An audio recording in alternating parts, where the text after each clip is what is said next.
Hey, been slaving away at the manifesto, which is coming out tomorrow at noon. It's going live, the brand new Menswear Manifesto. But as my eyeballs poured out of my skull from the amount of work that it took to make that thing, I needed to take breaks and go sourcing once every 5 days or so. So this is the stuff that I sourced in the midst of my research flurry for the manifesto. Here's a $6 pair of board shorts slash walk shorts slash hybrid shorts. Quicksilver, amphibian. Vans is Vanfibian, Quicksilver's amphibian shorts. High sell-through on these. Not a high dollar item. We'll be able to double my money fairly quickly. Here is a $5 Nike Pro Combat women's pullover half zip slash quarter zip sweater. Nike Pro Combat, of course, is always good. This is an excellent brand that I've never actually found before. It is Bird Dogs. This is one of the new brands added to the new manifesto. $5. Way crazy demand for Bird Dog shorts, and I think I should be able to flip this for around 30. I mostly find pelagic shorts, the board shorts, fishing shorts, which are excellent sellers. These shirts are excellent sellers as well, especially big sizes, 2XL, UVA, UVB, just a t-shirt. Pelagic is a fishing brand, a deep sea fishing brand, and one of my favorite brands ever. Anything that you find with pelagic, just get it, flip it. Funny I found this when I did, because I just sold one exactly like it, the Mack Weldon polo shirt. Mack Weldon, one of my all-time best bread and butter brands. And polo shirts are in. Polo shirts, swimwear, and shorts are the three categories that have the most demand in general at large, although there are many exceptions, as you will see. Should have kept better care of this while it was in the bag. It got kind of crumpled up. But this shirt is quite rare. It's Do the Right Thing, the Spike Lee movie, and it is from Defend Brooklyn is the brand. This is worth around 50 bucks, probably, hopefully. Cost me $3. Can't go wrong with big size Carhartt Henleys. This is 2XL tall, so that's a big and tall size.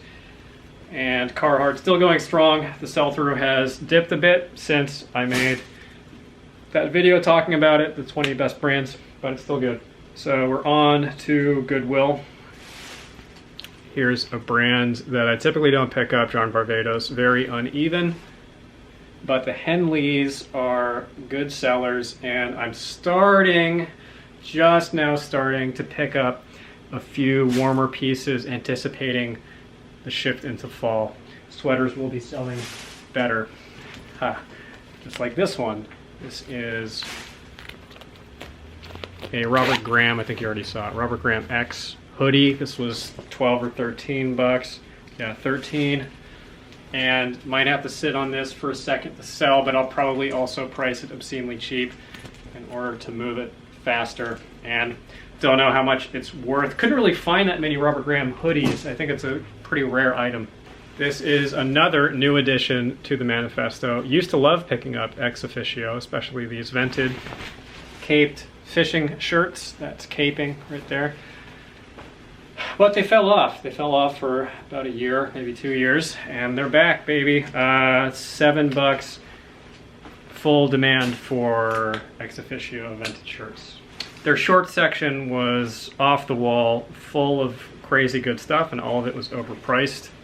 I did pick these up for $15, a pair of shorts that are new with tags, and here's the brand.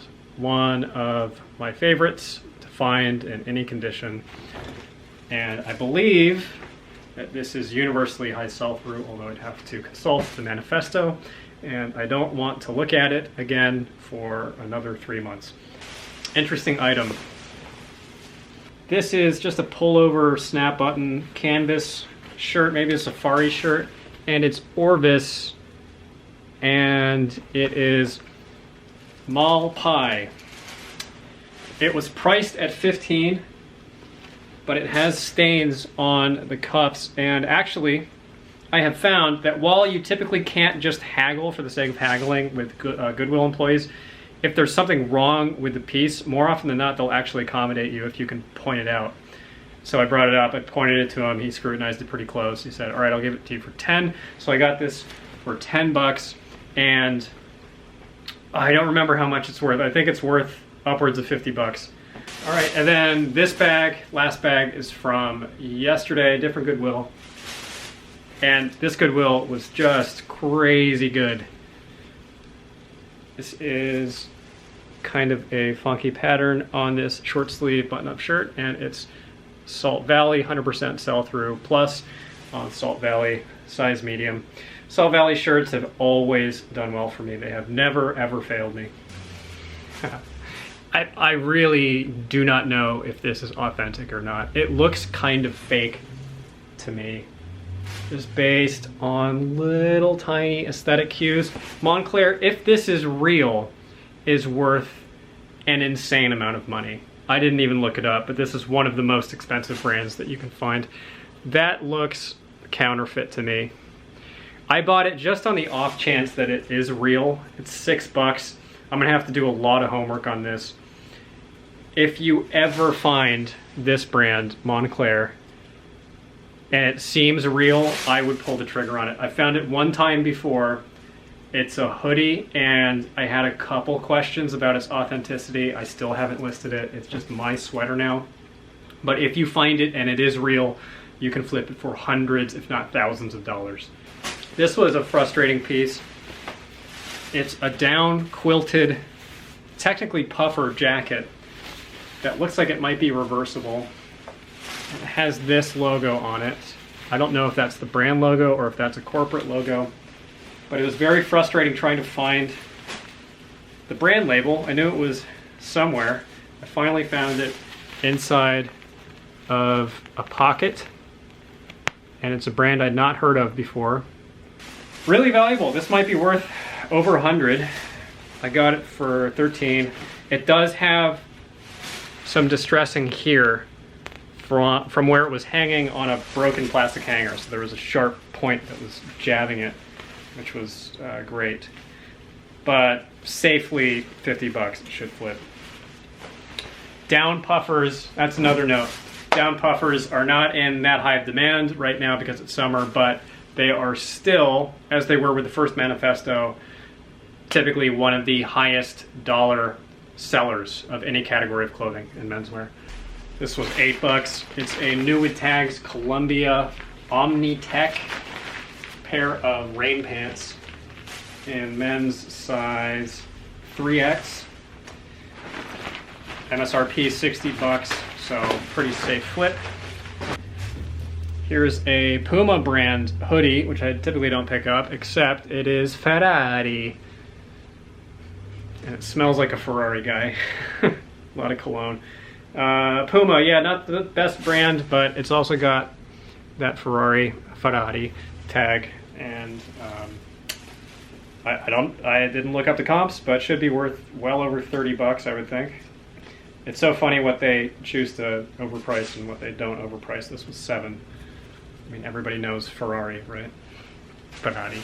Scoured this thing for flaws, couldn't find any. Spent a lot of time looking for something wrong with it, because why would someone donate an Argyle Lacoste knit pullover sweater unless there was something askew? Lacoste is back to being a strong brand. This is another autumn piece, as a few of these are. If you were just looking at this on the rack, you would pass by it because this kind of thing is typically not worth anything whatsoever, except it is Viodi. This is one of the best brands to look for, especially in terms of athleisure. It's probably the top athleisure wear brand. Really pricey stuff. And it says Viori there as well on the back. Was 7 bucks. This milestone nonsense is going to diminish its value. I figure 30, 35, pretty safe. Last piece, this pair of crushed beer can board shorts from O'Neill, right? Yep, there it is, O'Neill board shorts. O'Neill board shorts I've found are pretty good in general, and these beer cans should flip fairly quickly. We're still in summer. You can still sell summer clothing. It's still in demand, and I don't see a problem, or don't anticipate a problem flipping that for 25. All right, Menswear Manifesto is being released tomorrow, 12 p.m. Pacific time. I will see you there.